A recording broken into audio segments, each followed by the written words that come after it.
Hi friends, welcome to Nahash media. இன்றைக்கி நம்மளுடைய சேனலில் ஒரு சூப்பரான விளாக் பார்த்துடலாம். இன்றைக்கி விநாயகர் சதுர்த்தியா, ஸோ அதையோடு சேர்த்து ஒரு விளாக் பார்த்துடலாம். நம்ம வந்து இன்றைக்கி ரொம்ப பிஸியாக இருப்போம் அப்படிங்கிறதுனால நேற்றே பார்த்தீங்கன்னா கொரியர்லாம் நம்ம வந்து பேக் பண்ணி கொடுத்தாச்சு. ஸோ நேற்று எடுத்தது தான் இந்த பேக்கிங் மட்டும் நிறைய இருந்துச்சு. இந்த சைடு பார்த்தீங்கன்னா இந்த வெயிட் லாஸ் காம்போ, அதில் வந்து நம்மளுக்கு லஞ்சு, பிரேக்ஃபாஸ்ட்டு, டின்னர் எல்லாமே அதிலே வந்துடும். கால்சியம் பவுடர், இம்யூனிட்டி பூஸ்டர், இந்த மாதிரி பவுடர் ஐட்டம்ஸ் ஏகப்பட்டது. இதெல்லாம் பார்த்தீங்கன்னா நம்மளுடைய குங்குமாதி சீரம், இது எல்லாத்தையுமே கொரியர் பேக் பண்ணி நம்ம நேற்றே அனுப்பிச்சிட்டு இன்றைக்கி வந்து ஃப்ரீயாக வேலை பார்க்க ஆரம்பிச்சாச்சு. இன்னொன்று வந்து நம்மளுடைய நாகாஸ் ஒன்லி நேச்சுரலில் என்னென்ன ப்ராடக்ட்ஸ் இருக்குது, நம்மளுடைய வாட்ஸ்அப் நம்பர், இது எல்லாமே நான் உங்களுக்கு கமெண்ட்டில் பின் பண்ணுறேன். அது பாருங்கள். உங்களுக்கு எந்த டவுட்டாக இருந்தாலும் வாட்ஸ்அப் பண்ணுங்கள், நம்ம சைட்லேருந்து ரிப்ளை பண்ணுவாங்க. தமிழ்நாடு பாண்டிச்சேரிக்குள்ளே ஃப்ரீ ஷிப்பிங்கில் வரும், கொரியர் சார்ஜ் கிடையாது. வெளிநாடுகளுக்கும் நம்ம அனுப்பிச்சிட்ருக்கோம். ஸோ நீங்கள் எங்கே இருந்தாலுமே ஆர்டர் கொடுக்கலாம். நம்மளுடைய வெயிட் லாஸ் காம்போலாம் பார்த்தீங்கன்னா யூஸ் பண்ண எல்லாருக்குமே சூப்பரான ரிசல்ட்டு. ஏன்னா எல்லாருக்குமே இன்ச் லாஸ், வெயிட் லாஸ், இது எல்லாமே. அதே மாதிரி பார்த்தீங்கன்னா தொப்பை அதிகமாக இருக்குது, இந்த பேண்ட்டெல்லாம் போட்டாவே ப்ராப்ளமாக இருக்குது அப்படின்லாம் நிறைய ஃப்ரெண்ட்ஸ் சொல்லுவாங்க. ஸோ அவங்க எல்லாருக்குமே பார்த்தீங்கன்னா சூப்பரான வெயிட் லாஸ் இருக்கும். நேச்சுரலாக நம்ம வந்து ஹெல்த்தியாக வெயிட் லாஸ் பண்ணணும் அப்படின்னா நம்மளுடைய வெயிட் லாஸ் காம்போ வந்து சூப்பரான ஒரு விஷயம். நீங்கள் அதை தாராளமாக எடுத்து நல்லாவே வெயிட் லாஸ் பண்ணலாம். வெயிட் லாஸ் பண்ணதுக்கு அப்புறமா அதை வந்து நம்ம கண்டினியூ பண்ணணும் அப்படின்றது அவசியம் இல்லை. வெயிட் லாஸ் ஆகிடுச்சு அப்படின்னா அதை நம்ம ஸ்டாப் பண்ணிவிட்டு நார்மலாக நீங்கள் ஃபாலோ பண்ணுற மாதிரி பண்ணிக்கலாம். அதே மாதிரி நம்மளுடைய கால்சியம் அண்ட் அயன் பவுடர், அது பார்த்தீங்கன்னா கால்சியம் சம்மந்தப்பட்ட பிரச்சனைகள் நிறைய பேர் பார்த்தீங்கன்னா என்ன சாப்பிட்டாலுமே சரி, நல்லா தான் சாப்பிட்றாங்க, ஆனால் உடம்பு சுறுசுறுப்பே இல்லை அப்படிம்போம். அந்த மாதிரி விஷயங்களும் அதில் சரியாகும். அதெல்லாம் கம்ப்ளீட் பண்ணிவிட்டு கொரியரில் போய் இறக்கிட்டு மகி பார்த்தீங்கன்னா மைக்கை பிடிச்சி ஒளியிலே தெரிவது தேவதையா அப்படின்னு பாட்டு பாட ஆரம்பிச்சிட்டாரு. ஒன்று வந்து மகிக்கு பாட்டு பாடுறது ரொம்பவே பிடிக்கும். இன்னொன்று வாங்கின மைக்கு வீணாக போயிடக்கூடாது, டெய்லி யாராவது ஒருத்தர் பாடணும். அதனால் நான் பார்த்தீங்கன்னா கிச்சன் ஒர்க் இது எல்லாமே பார்த்துட்டு இருந்தேன். மறுநாள் நம்ம வேலை பார்க்கணும்ல விநாயகர் சதுர்த்திக்கு. இப்போ வந்து ஒரு 2 இயர்ஸாக சொல்லலாம். ரொம்ப அவசரமாக எதுவுமே பண்ணுறது கிடையாது. எப்போ டைம் இருக்கோ அப்போ பண்ணிக்கிறது. காலையில் எழுந்திரிச்சு நல்லா சூப்பராக குளிச்சுட்டு வந்து நல்லா கண்மையெல்லாம் வச்சு நல்லா சூப்பராக ரெடியாகி லிப்ஸ்டிக் எல்லாம் போட்டு, எப்போவுமே பார்த்தீங்கன்னா நம்ம காலையில் எழுந்த உடனே வீட்டில் தானே இருக்கோம் அப்படின்றது இல்லாமல் எப்போவுமே நல்லா ஃப்ரெஷ்ஷாக இதே மாதிரியே உங்களுக்கு எப்படி பிடிக்குமோ, உங்களுடைய கணவருக்கு எப்படி பிடிக்குமோ, வீட்டில் இருக்கிறவங்களுக்கு எப்படி பிடிக்குமோ அந்த மாதிரி நம்ம ரெடி ஆகிட்டோம்னு வச்சுக்கோங்களேன். வீட்டில் இருக்கிறவங்களுக்கும் நம்மளை பார்க்கும்போது பாசிட்டிவாக இருக்கும். நம்மளுக்கும் பார்த்தீங்கன்னா அந்த கண்ணாடியை போய் பார்க்கும்போது நம்மளுக்கே ஒரு உண்மையாகவே ரொம்ப சந்தோஷமாக இருக்கும். அதனால் வந்து நம்மளுக்கு நைட்டி தான் கம்ஃபர்டபுளாக இருக்கும் வேலை பார்க்குறதுக்கு, அது உண்மை. ஒரு சில நேரங்களில் இப்படி நம்மளுக்கு பிடிச்ச ட்ரெஸ்ஸையும் போட்டுட்டு நம்ம வேலை பார்த்துட்டு இருக்கலாம். நான் பார்த்தீங்கன்னா கொஞ்சம் முழுகிற விஷயம் இருந்துச்சு. வெளியில் பார்த்தீங்கன்னா அந்த செப்பல் ஸ்டாண்டெல்லாம் இருக்குது, அந்த இடத்த மட்டும், அந்த செப்பல் வைக்கிற ஏரியாவை மட்டும்தான் லைட்டாக நான் மொழுகி விட்டேன். அதை மொழுகிட்டு அதுக்கப்புறமா பார்த்தீங்கன்னா நம்ம வீட்டில் வந்து ஃபஸ்ட்டு விளக்கு ஏற்றிடலாம், அதுக்கப்புறம் தான் நம்ம வெளியில் போய் மற்ற பொருட்கள்லாம் வாங்க வேண்டியது இருந்துச்சு. அதனால் ஃபஸ்ட்டு விளக்கேற்றிடலான்னு சொல்லி ஒரு விஷயம் இன்றைக்கி நடந்துச்சு பாருங்க. நான், தம்பி, மகி, பாப்பா யாருமே எதிர்பார்க்கல. வெளியில் ஒரு ட்ராவல் மாதிரி கிளம்புன உடனே அந்த விஷயத்தை பார்த்த உடனே எப்பா எனக்கெல்லாம் காலும் ஓடலை கையும் ஓடலை, எப்படியாவது குதிச்சிடணும் அப்படின்னு நினச்சேன் அந்த இதுக்குள்ளே.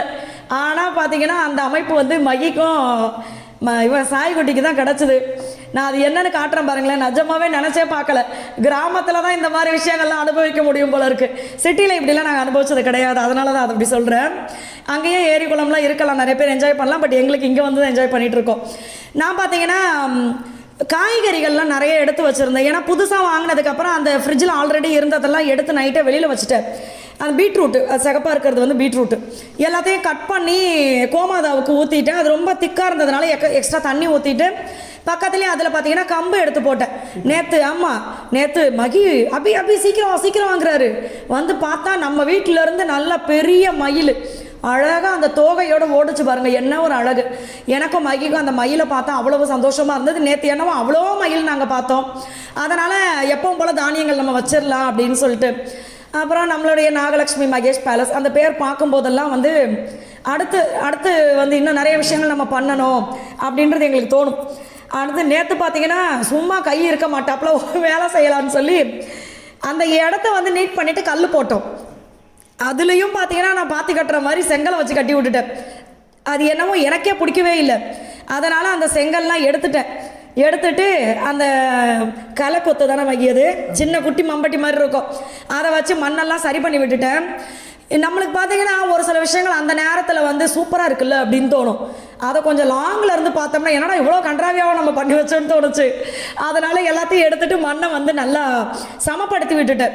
அதுக்கப்புறம் தான் அந்த இடமே அழகாக இருந்துச்சு. நிறைய செடிகள்லாம் எடுத்துட்டு இந்த இடத்துல பார்த்தீங்கன்னா இப்போயே கரையான் வந்துருச்சு.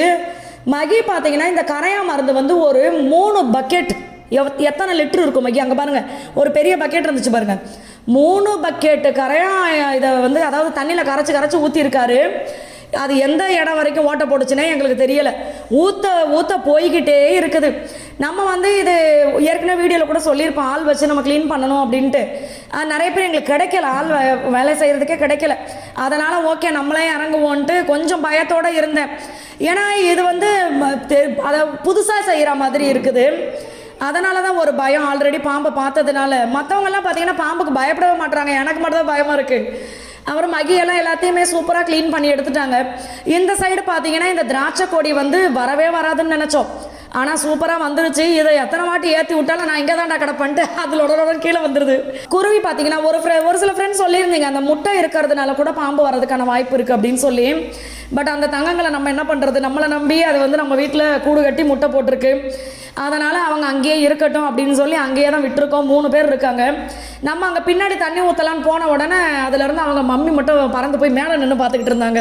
எங்கே நம்ம பிள்ளைங்க மேலே கையை வச்சாங்கன்னா போய் ஒரே கடிச்சிருவோன்ட்டு. அழகாக இருந்துச்சு எல்லாத்தையும். இப்போ பார்த்தீங்களா அந்த இடம் எவ்வளோ க்ளீனாக இருக்குது. மகி சூப்பராக எல்லாத்தையுமே எடுத்துட்டு நல்லா கேப்பாக விட்டுட்டார். இப்போ பார்க்குறதுக்கு ஓகே இது நல்லா இருக்குது அப்படின்னு தோணுச்சு. அடுத்து பார்த்தீங்கன்னா சாமிக்கு பூ, ஏன்னா நம்ம இனிமேல் தான் வெளியில் போய் எல்லாமே வாங்கிட்டு வரணும். அதனால் அங்கே செம்பருத்தி பூ இருந்துச்சு. சரி ஓகே அதெல்லாம் நம்ம பறித்து சாமி கொண்டு போய் ஃபஸ்ட்டு வச்சிடலான்னு. நைட்டி போட்டாலும் சரி, புடவை கட்டினாலும் சரி, சுடிதார் போட்டாலும் சரி, மேக்ஸி ட்ரெஸ் போட்டாலும் சரி, நம்ம அதை தூக்கி மேலே சொருகிக்கிட்டு லுங்கி கட்டின மாதிரி கட்டிட்டு வேலை பார்த்தா தான் நிம்மதியாக இருக்குது. இன்றைக்கி பார்த்தீங்கன்னா இந்த பூஜை வேலையெல்லாம் முடிச்சுட்டு அதுக்கப்புறமா அங்கே இருக்கிறதெல்லாம் க்ளீன் பண்ணணும். அந்த டைல்ஸ் இது எல்லாமே முடிஞ்ச வரைக்கும் நம்மளோட வீட்டு வேலைகள் வந்து நம்மளே செஞ்சுக்கிட்டோன்னா ஒன்று காசு மிச்சம், இன்னொன்று நம்மளுக்கு ஒரு திருப்தி இருக்கும். நம்ம தான்ப்பா இதை க்ளீன் பண்ணியிருக்கோம், எவ்வளோ அழகாக நம்ம பண்ணியிருக்கோம் அப்படின்னு தோணும். ஸோ அதனால் எல்லாத்தையும் அழகாக பார்த்துட்டு அதுக்கப்புறம் பூஜை ரூமுக்கு வந்தாச்சு. இது வந்து இந்த குட்டி சிங்க் வந்து நம்ம பூஜை ரூம்லேயே தான் நாங்கள் வச்சுருக்கோம். ஏன்னா எனக்கு வந்து ரொம்ப நாளாக ஆசை, நான் பல வருஷம் ஆசை பூஜை ரூமில் அவங்களுக்குன்னு நான் தனியாக வச்சுருக்கணும். இப்போ இதெல்லாம் பார்த்தீங்கன்னா நான்வெஜ்லாம் நம்ம புழங்கியிருக்க மாட்டோம்ல, சாமிக்காக நம்ம வச்சு க்ளீன் பண்ணுறதுக்கு ஈஸியாக இருக்கும் அப்படின்னு சொல்லிட்டு கொண்டு வந்த செம்பருத்தி பூ மட்டும் 4 பூ இருந்துச்சு. யார் சாமிக்கு, முருகருக்கு, விநாயகருக்கு, விளக்குக்கு இந்த மாதிரி வச்சுட்டு அழகாக ஒரு பூஜையும் முடிச்சாச்சு. முடித்ததுக்கு அப்புறமா பார்த்தீங்கன்னா எங்கள் சாய் என்ன பண்ணிட்டான், அவனை பற்றி தான் நிறைய பேருக்கு தெரியுமே, எனக்கு தனியாக விநாயகர் வேணும். அவன் வந்து ஒரு கோவில் மாதிரி செட் பண்ணி வச்சுருக்கான். அந்த கோவிலே நான் உங்களுக்கு காட்டுறேன். நம்ம வந்து அன்பாக கடவுளுக்கு எதை செஞ்சாலும் அவர் ஏற்றுக்குவார். நான் அதை தான் ரொம்ப நம்புவேன். அது மாதிரி சாய் வந்து இதுதாம்மா என்னுடைய கோயில் அப்படின்னு ஒரு இடத்த வச்சுருக்கான். அதனால் சரி ஓகே அப்படின்னு வாங்கி கொடுக்கலான்னு சொல்லிட்டோம். பட் இருந்தாலும் இவன் என்ன பண்ணிட்டான்னா, போன வருஷம் பார்த்தீங்கன்னா தூரங்குறிச்சியில் மகியுடைய தாய்மாமா இருக்காங்க, அவங்க வீட்டிலேருந்து ஒரு விநாயகர் கொடுத்தாங்க. இன்றைக்கி எனக்கு அங்கேயே தான் வேணும் அப்படின்னு சொல்லிட்டான். அதனால் நாங்கள் அங்கே வரைக்கும் போயிருந்தோம். மகி அப்பயே சொன்னார் என்கிட்ட காட்டுப்பான்னு, காட்டவே இல்லைன்னு. ஆமாம், அவ்வளோ தூரம் போயிட்டு அங்கே விநாயகர் இல்லை. ஏன்னா இப்போ தான் பசங்க செஞ்சுக்கிட்டு இருக்காங்க. ஸோ போகிற வழியில் ஒரு ரோட்டு ஓரமாக நான் ரொம்ப அடிக்கடி பார்ப்பேன். இங்கே 2 பேர் இருப்பாங்க. அவங்க வந்து ஏஜ்டு பீப்புள் தான். அவங்க என்னன்னாக்க ஒரு ஹோட்டல் வச்சு நடத்திக்கிட்டு இருக்காங்க. எப்போயுமே இந்த கடை வந்து பார்த்தீங்கன்னா கூட்டம் இருக்காது நான் பார்க்குறப்பெல்லாம். சரி நான் முடிவு பண்ணிட்டேன், நீ போகும்போது அந்த ஹோட்டலில் சாப்பிடுவோம் அப்படின்னு சொல்லி முடிவு பண்ணிட்டேன். நான் அபிகிட்ட சொல்லி அபி இடையில வேறு ஏதாவது ஹோட்டலில் சாப்பிட்லான்னா நான் அந்த இடத்த சொல்லாமல் நேராக கூட்டு போயிட்டேன். பாருங்களேன், ரோட்டு ஓரமாக 4 சேரை போட்டு அவங்க பண்ணிகிட்டு இருக்காங்க அந்த ஹோட்டலில். ஆமாம், அது ரொம்ப சந்தோஷமாக இருந்துச்சு. அதே மாதிரி அந்த உட்கார்ற இடமும் நல்லா நீட்டாக இருக்குது. அப்படியே வேடிக்கை பார்த்துக்கிட்டு சுற்றி பார்த்தீங்களா, அப்படியே பச்சை பசேர்னு வயல் தான், ரொம்ப நல்லா இருந்துச்சு. நம்ம வந்து பெரிய பெரிய ஹோட்டல்ஸ்க்கு போகும்போது பார்த்தீங்கன்னா எனக்கு வந்து நம்ம சாப்பிட்டோம் அனுபவித்து தெரிஞ்ச ஒரு விஷயம் வந்து ஸ்டோரேஜ் இருக்கும். அப்போ இங்கெல்லாம் பார்த்தீங்கன்னா இவங்க அந்த அளவுக்கு சமைக்கிறாங்க, சாப்பிட்ட உடனே காலி பண்ணிவிட்டு கிளம்பிடுறாங்க, திருப்பி மறுநாள் ஃப்ரெஷ்ஷாக செஞ்சு எடுத்துகிட்டு வராங்க. ஸோ அதனால் வந்து இந்த மாதிரி ஹோட்டல்ஸில் நம்ம சாப்பிட்றது வந்து நம்மளுக்கு நல்லது தான். உங்களுக்கு எங்கே பிடிக்குதோ அங்கே சாப்பிடுங்க. அடுத்து இந்த நம்மளுக்கு வந்து திடீர்னு அமைஞ்ச ஒரு அமைப்புன்னு சொன்ன பாருங்கள், இதுதான். நம்ம சும்மா எட்டி பார்க்கலான்னு பார்த்தா அப்பா தண்ணி அவ்வளோ அழகு. மகி பார்த்தீங்கன்னா உடனே ஷாலை கொடுப்பான்னு சொல்லியிருந்தாரு. நான் போட்டு போன ஷாலை கொடுத்துட்டேன். இடுப்பில் ஷாலை கட்டிக்கிட்டு தம்பியோட ட்ரெஸ்ஸை ரிமூவ் பண்ணிவிட்டு உள்ளே இறக்கி விட்டுட்டாரு. கண்டிப்பாக இந்த இடத்துக்கு நானும் மகியும் பாப்பா தம்பியெல்லாம் இன்னொரு வாட்டி போயிட்டு வரலான் இருக்கோம். ஏன்னா பாப்பாவுக்கு ரொம்ப ஆசை, எனக்கு ஆசை.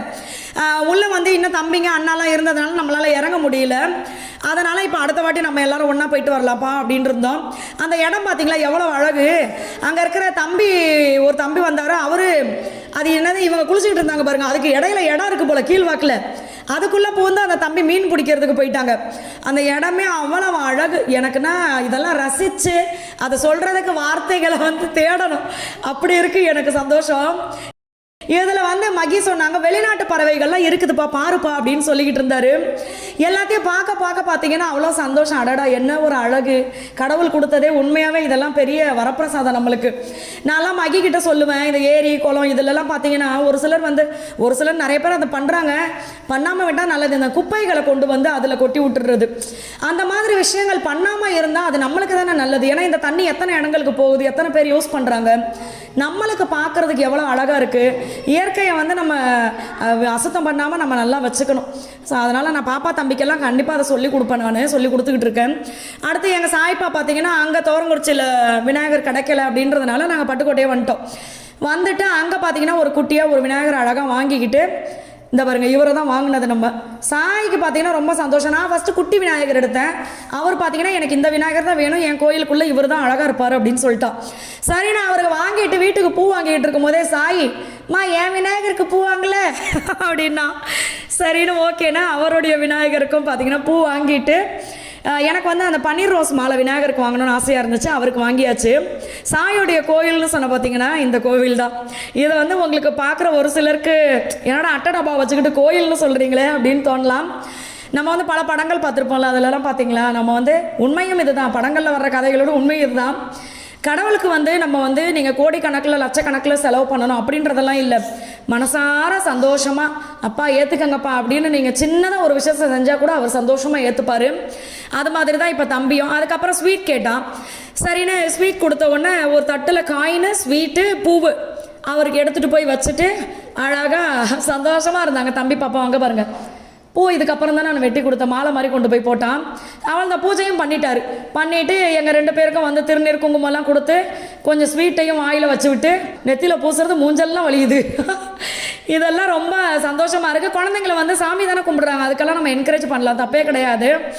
இன்றைக்கி நாள் எங்களுக்கு இப்படி தான் போச்சு. இன்னும் அடுத்து பார்த்திங்கன்னா சாமி கும்பிடணும், இனிமேல் தான் சாமிக்கு இலையெல்லாம் போட்டு சாமிலாம் கும்பிடணும். ஸோ எல்லா ஃப்ரெண்ட்ஸுக்குமே விநாயகர் சதுர்த்தி நல்வாழ்த்துக்கள். நம்மளுடைய ப்ராடக்ட்டும் நீங்கள் யூஸ் பண்ணிக்கோங்க. எல்லா லிஸ்ட்டுமே நான் உங்களுக்கு கமெண்ட்டில் பின் பண்ணுறேன். எல்லா ஃப்ரெண்ட்ஸுக்குமே ரொம்ப ரொம்ப நன்றி. பாய்.